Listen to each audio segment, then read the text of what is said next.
special guest this evening is Marselis Parsons, who I'm sure is a face that is familiar to many of the viewers.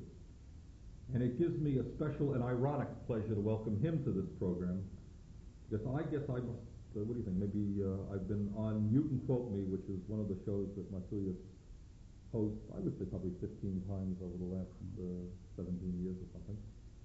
So today, I am not going to be quoted, you are going to be quoted. And we've asked Marselis on the show to talk about television in general, its impact on society, which is a very, very important issue, and also talk a little bit about Channel 3 and how it functions. Let me start off, Marselis, by mentioning to you something that we chatted about the other day. I had read an article recently which seems to indicate that larger and larger corporations in the media and communications are swallowing up other large corporations. For example, recently we learned that for $6 billion, General Electric bought NBC. The Gannett newspaper chain is swallowing up daily newspapers. They now own daily newspapers all over the country.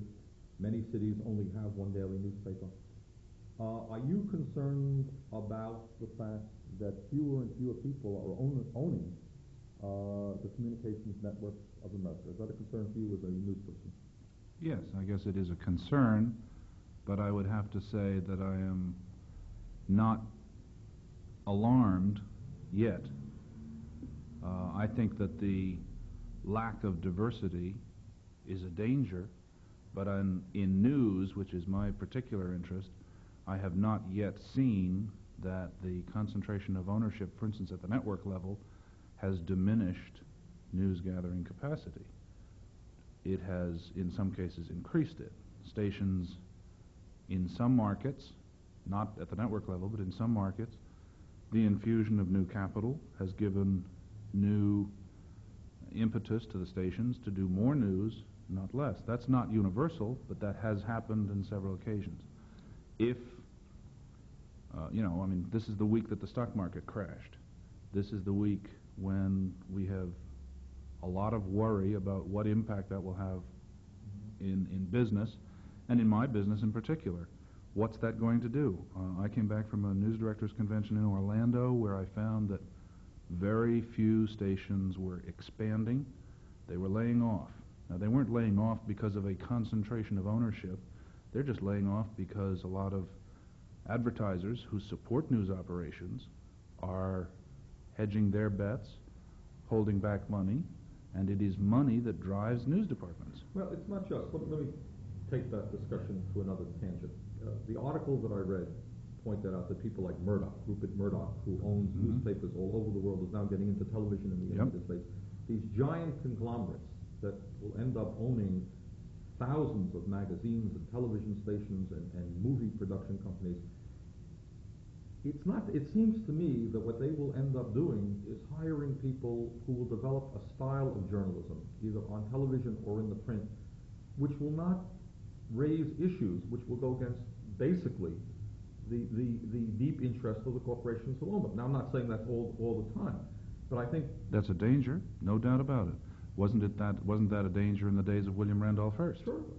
Sure it was. And I think we're not going to say that the past was wonderful, but I think what we can say about the past, at least, is when William Randolph Hearst was at his prime, he probably had a dozen newspapers in New York City. Now you Hearst competed against Joseph Pulitzer at the World. Right. He competed against the New York Times and several other newspapers, and now we really only have three in New York City, where in Hearst's time there were 7 or 8.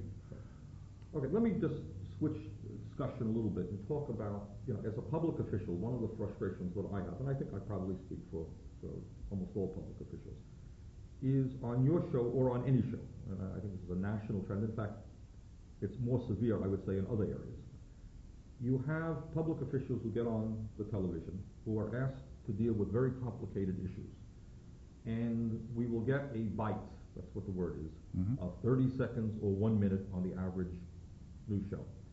And one has an enormous frustration that people out in TV land, that nobody, that the world's greatest public official, the world's greatest newscaster, cannot in 1 minute deal with issues that are enormously complicated.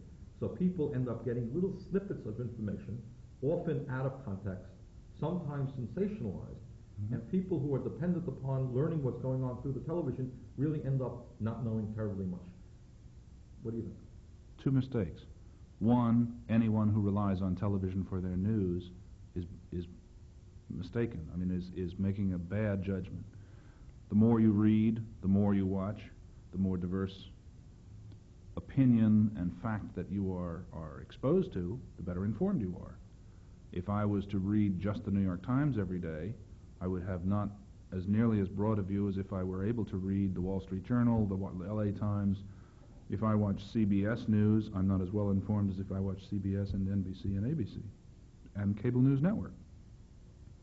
As to the fact that we do in fact edit and that we reduce you to snippets or bites, one, hopefully that drives the public figure, the person on television, to be more succinct, and that's a fact. That is a fact just as much as McDonald's is a fact. I mean, we have fast.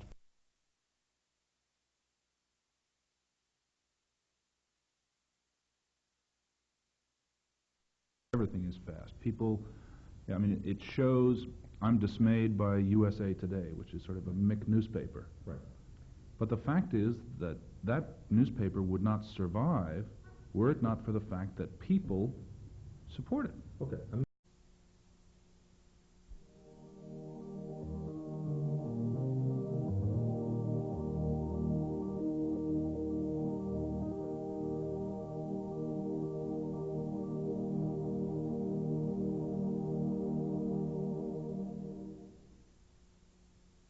Vermont's public housing authorities have been housing families for over 20 years. My wife and I live here in public housing because we're more happy here at this time of our life. Vermont's housing authorities offer affordable housing options to eligible Vermonters. We enjoy the people and the activities that go on around here. For more information, contact your local housing authority. More than just a building, we're part of your community. We want people to stop right on red. We want pedestrians to have the right-of-way of crosswalks. I'm going to the photo lounge this Halloween to get an archival photograph of my wild Halloween costume. I know I'll see you there too. Broke down with Felix at the photo lounge. 8 years of photographing the best in Halloween fantasy. Winooski style, man, cool.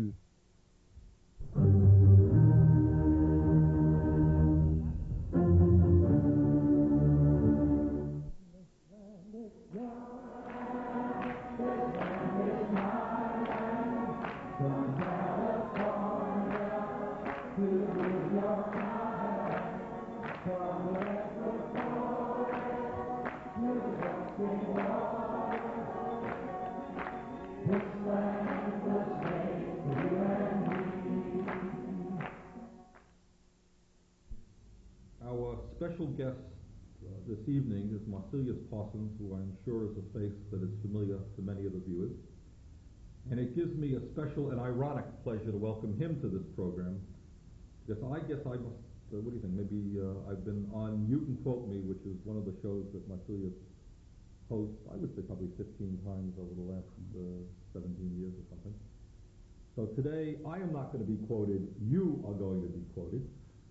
And we've asked Marselis on the show to talk about television in general, its impact on society, which is a very, very important issue, and also talk a little bit about Channel 3 and how it functions. Let me start off, Marselis, by mentioning to you something that we chatted about the other day. I had read an article recently which seems to indicate that larger and larger corporations in the media and communications are swallowing up other large corporations. For example, recently we learned that for $6 billion, General Electric bought NBC. The Gannett newspaper chain is swallowing up daily newspapers. They now own daily newspapers all over the country. Many cities only have one daily newspaper. Are you concerned about the fact that fewer and fewer people are owning the communications networks of America? Is that a concern for you as a news person? Yes, I guess it is a concern, but I would have to say that I am not alarmed yet. I think that the lack of diversity is a danger, but in news, which is my particular interest, I have not yet seen that the concentration of ownership, for instance at the network level, has diminished news gathering capacity. It has, in some cases, increased it. Stations in some markets, not at the network level, but in some markets, the infusion of new capital has given new impetus to the stations to do more news, not less. That's not universal, but that has happened on several occasions. If, this is the week that the stock market crashed. This is the week when we have a lot of worry about what impact that will have in business, and in my business in particular. What's that going to do? I came back from a news directors convention in Orlando where I found that very few stations were expanding. They were laying off. Now, they weren't laying off because of a concentration of ownership. They're just laying off because a lot of advertisers who support news operations are hedging their bets, holding back money, and it is money that drives news departments. Well, it's not just. Let me take that discussion to another tangent. The article that I read pointed out that people like Rupert Murdoch, who owns newspapers all over the world, is now getting into television in the United States. These giant conglomerates that will end up owning thousands of magazines and television stations and movie production companies. It seems to me that what they will end up doing is hiring people who will develop a style of journalism, either on television or in the print, which will not raise issues which will go against basically the deep interest of the corporations who own them. Now, I'm not saying that's all the time, but I think that's a danger, no doubt about it. Wasn't that a danger in the days of William Randolph Hearst? Sure it was. Sure it was. And I think we're not going to say that the past was wonderful, but I think what we can say about the past, at least, is when William Randolph Hearst was at his prime, he probably had a dozen newspapers in New York City. Now you Hearst competed against Joseph Pulitzer at the World. Right. He competed against the New York Times and several other newspapers, and now we really only have three in New York City, where in Hearst's time there were 7 or 8. Right. Okay, let me just switch discussion a little bit and talk about, as a public official, one of the frustrations that I have, and I think I probably speak for almost all public officials, is on your show or on any show, and I think this is a national trend. In fact, it's more severe, I would say, in other areas. You have public officials who get on the television who are asked to deal with very complicated issues, and we will get a bite, that's what the word is, of 30 seconds or 1 minute on the average news show. And one has an enormous frustration that people out in TV land, that the world's greatest public official, the world's greatest newscaster, cannot in 1 minute deal with issues that are enormously complicated.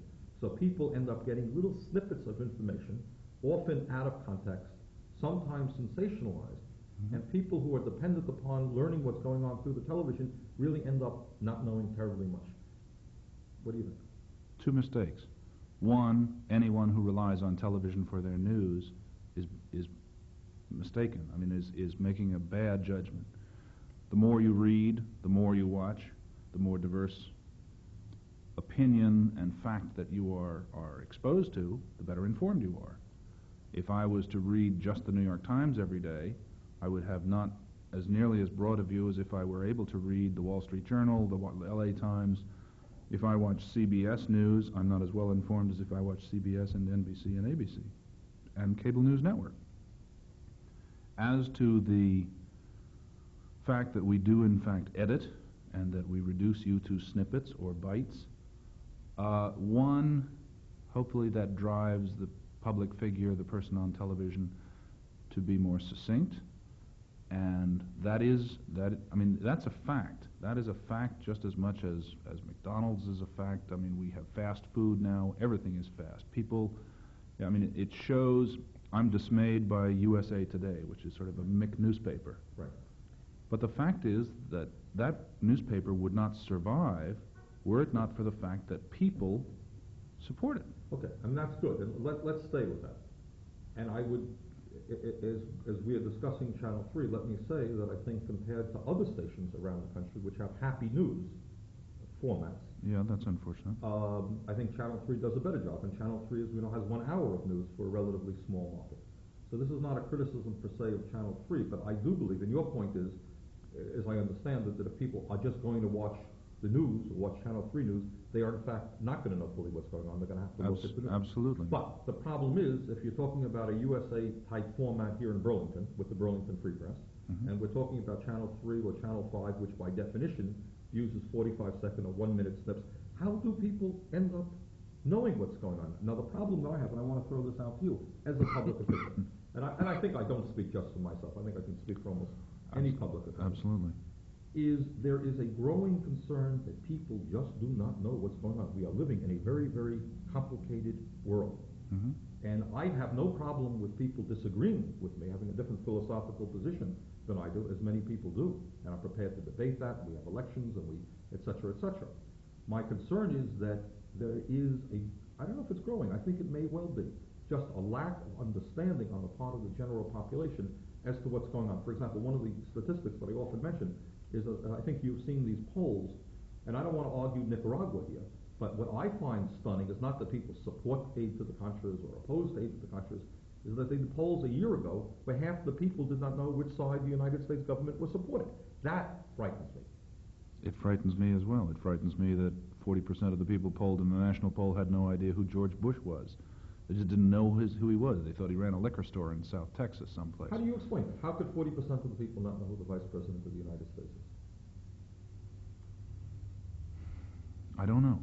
And he's on I television don't know. 5 times a week, correct? Well, he doesn't get, obviously, the coverage. I mean, the vice presidential office is a ceremonial office, but I mean, it's indicative of the problem. We tested 500-600 high school kids who couldn't name all New England states, who thought that Boston was a New England state, who thought that New Jersey was part of the 6 New England states. That's a problem of education.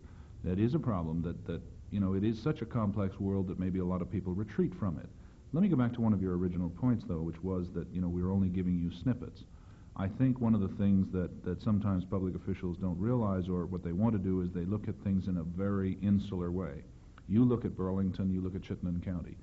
I am in a medium where I cover the state of Vermont, and one of the biggest complaints is not just that we don't cover Burlington, but that we don't cover Brattleboro, Springfield, Rutland, Montpelier, and things like that. Well, in an effort to cover all of those and appeal to a mass audience, because we do have a mass audience, we have to reduce the amount of time that we're going to give to you, or to Madeline Kunin, or to Jeffrey Wenberg, or to the mayor of St. Albans, and there are other alternatives. One of them is this. This is a half an hour of unedited interview, and people, should take advantage of that through cable, through the diverse. I mean, there was a time when I came to Channel 3 when Channel 3 was the only television station that you could get if you lived in St. Johnsbury. Now you can get 20 or 30 through advanced technology, and to some extent that hurts Channel 3 because I no longer have that captive audience. But if someone like Channel 31 is doing a better job of covering St. Johnsbury, then they should be watching Channel 31, or they should be watching their public access in St. Johnsbury. I have a great deal of ground to cover. One of the best. I don't live in Burlington, I live in Shelburne. One of the things that I read cover to cover is the Shelburne News, because it tells me everything that's going on in Shelburne. It covers the Zoning Commission, it covers the Planning Commission, it covers the Selectmen, it covers the school board at both the elementary and secondary levels. It tells me a great deal about my community. The Free Press can't possibly do that. Okay, let me get back, and I certainly agree with you that weekly newspapers in the state play a very important role. Must be 15 or 20 of them, and often they're of very high quality. But let me get back to an issue, and it was, you'll recall an incident occurred that I thought was almost symbolic of one of the problems that we have to deal with. You remember during the November election, Leahy was running against Snelling, and CAX, I gathered, if I recall, had granted time for them to do I think it was a Sunday night debate, does that sound right? That's correct. And what ended up happening is the Leahy-Snelling debate got bumped in order to accommodate the second part or the first part of the mystery show. Does that sound right? That's right. Okay. Now, I'd like you to talk a little bit about that, but here is a situation where we are electing a United States Senator who will play an important role in whether or not to go to war or whether there's peace or the status of the economy. The United States Senator is a very, very important position. We had 1 hour opportunity to watch them on primetime television, and the station, or CBS, opted to put on a mystery show.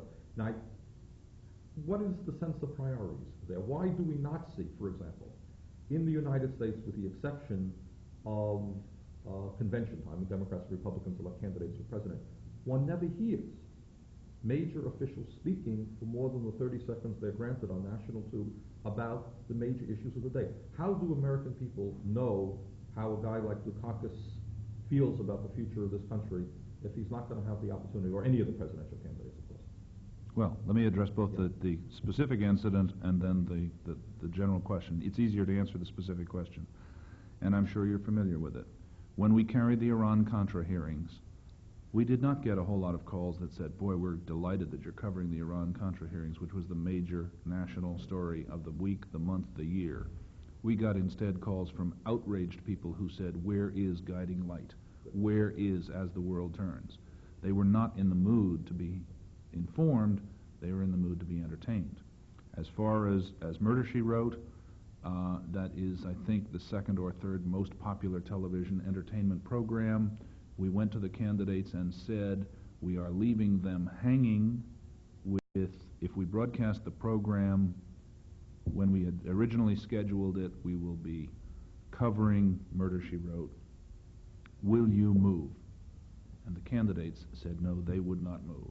So the alternative was to go to Channel 5.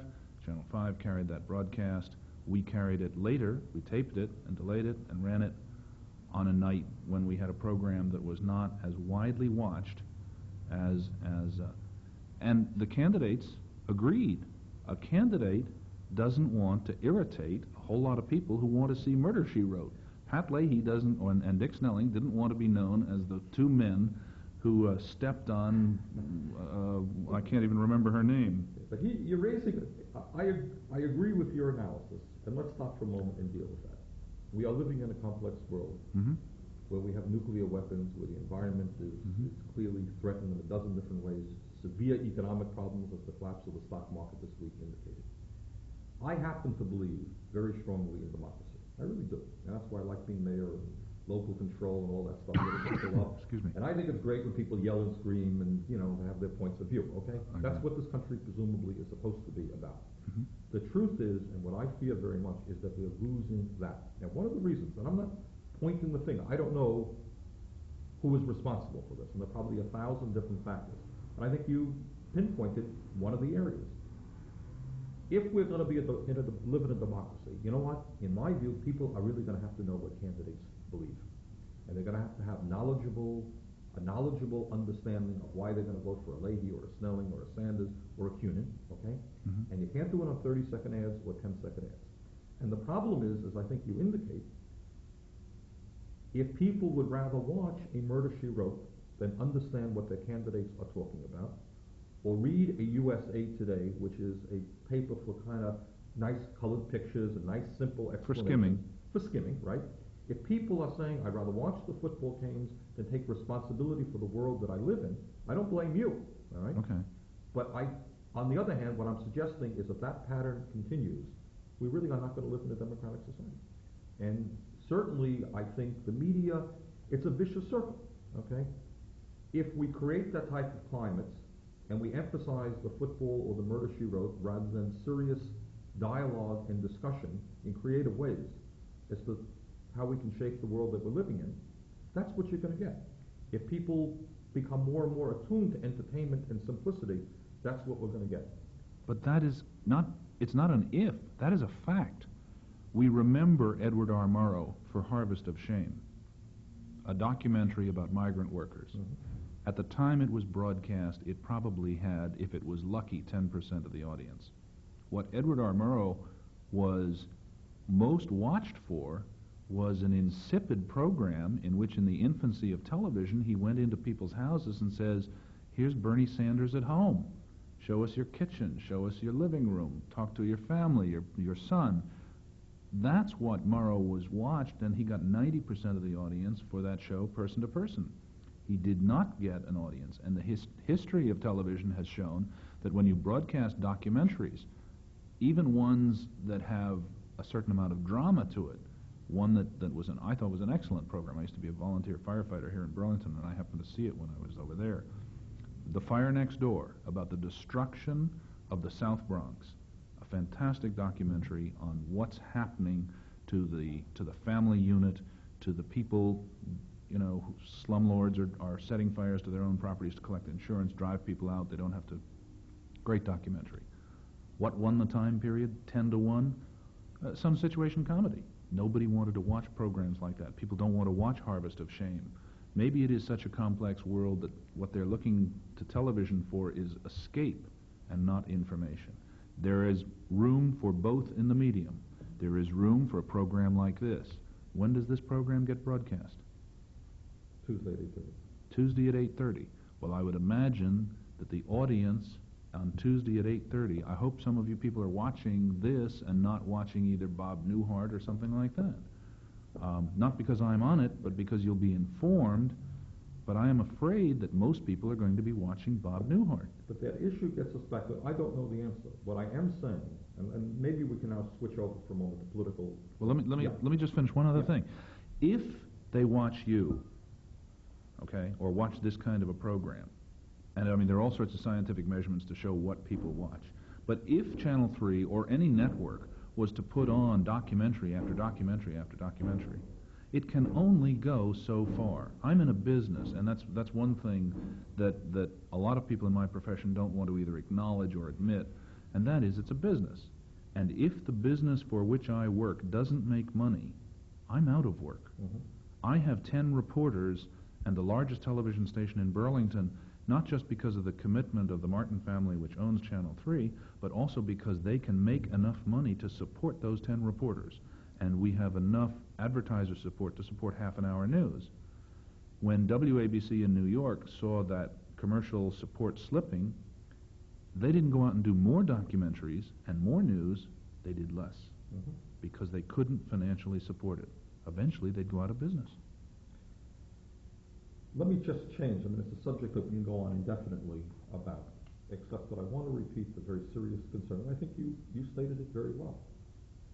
Given the option of watching a game show or a situation comedy or seeing something, a serious program in whatever format dealing with the future of our country, what statistics seem to indicate is that people would opt for the game show. Yes. Correct? That's very sad, and that's Yes. very tragic. And if that trend continues, as it has for many years, I fear for democracy, because ultimately, I think as people like Thomas Jefferson and many other people have said, we're not going to survive as a democracy unless you have an informed citizenry and an informed electorate.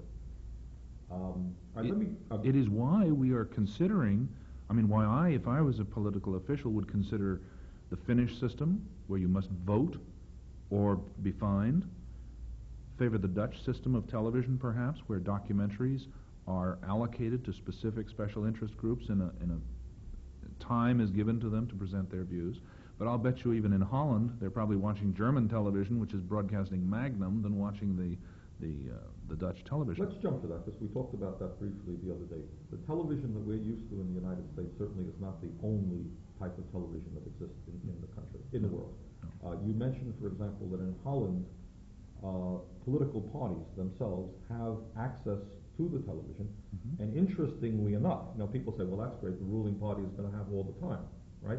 And that's perpetuate themselves. Actually, in Holland, the situation is very different. Why don't you explain that? Well, it was 10 years ago when I learned of it, and that is that, for instance, in the Dutch parliament there are 5 or 6 political parties, and although the government runs the news operation as the BBC or the CBC runs the government, as a government corporation runs news in Canada and Britain, documentary time and public service time is allocated to those political parties in inverse proportion to their representation in Parliament. So the smallest party in Parliament has the greatest amount of time. The philosophy at the time, as I understood it, was that the ruling party is going to get its coverage in the regular news, and we have to do something to counterbalance that and give the smallest some representation. The same thing might be true here. If we were to do it here, the Democrats and Republicans would each get 15 minutes on Channel 3, but the independents or the Progressive Just Coalition 4 would hours. get exactly. I don't think that's likely to happen, but and also it may not happen without legislation. The Canadians do the same thing. When they get close to election time, they give each party, and there are basically 3 of them, the Progressives, the Conservatives, and the New Democratic Party. They each get a half an hour, I think it's once a week during the election period. Yeah, we could do that.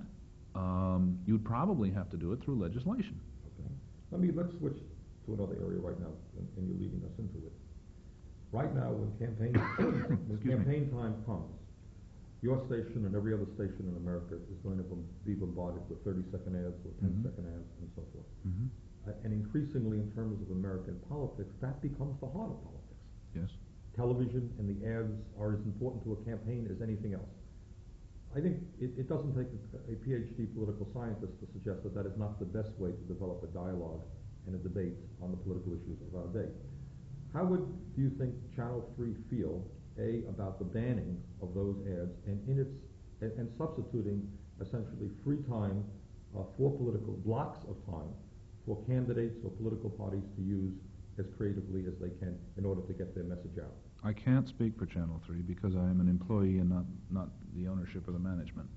I think it would be unlikely for a number of reasons. First of all, you talk about buying time. We are already under, either through regulation or law, I'm not sure which, required to sell candidates time at the cheapest rate available. This was designed to give small party candidates greater access to television so that the richest couldn't buy up all the time. Secondly, if you are going to prohibit television stations from making money in order to put on free political time, there may be some constitutional questions there. Well, for example, you have the option, as I understand it, Channel 3 does not accept ads for Burlington mayoral races. I think that has been the policy. Okay? Right. If Channel 3 to announce that it was not going to take ads for United States senatorial races, but in fact, in order to give the candidates the opportunity to communicate with the people, we're going to make blocks of time available and treat everybody equally. I don't see where Everybody? candidates, right? Every candidate? Well, the same candidates who you would treat equally who came in to buy time from you. Well, again, you to some extent want to say, I, Bernie Sanders, want to be treated equally with Madeleine Kunin and whoever, last year Peter Smith. What about someone who's not as well known as you? Are you going to be willing to give that same, as I recall, there were initially 3 or 4 people going to run for mayor last year. Some of them hardly known at all, and yet they had in fact filed the petitions. They were considered frivolous candidates. But we don't. I believe if somebody is a candidate, they're a candidate. Now, you have that problem when you deal with you can quote me shows for candidates. You have to decide who you're serious candidates and who you're not. In general, I take the liberal view that, and we do that in debates, for example. Anybody who is a candidate has access to the time.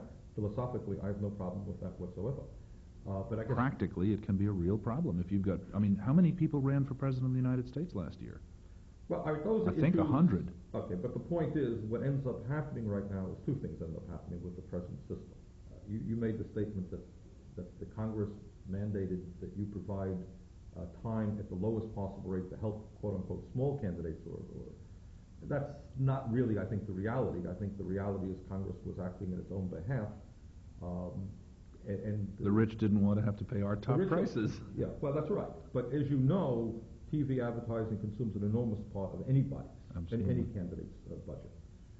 I think, myself, that in terms of for the best interest of democracy and getting the dialogue out there, the 30-second ads and the 10-second ads just don't make it. I really don't think so. I think they're an insult. I think there are a lot of people who would agree. I would agree. As a voter, I would agree. I do not think that, and as a news director, I agree. I think that the 30-second ad is a packaged product where you're being sold a fast food candidate.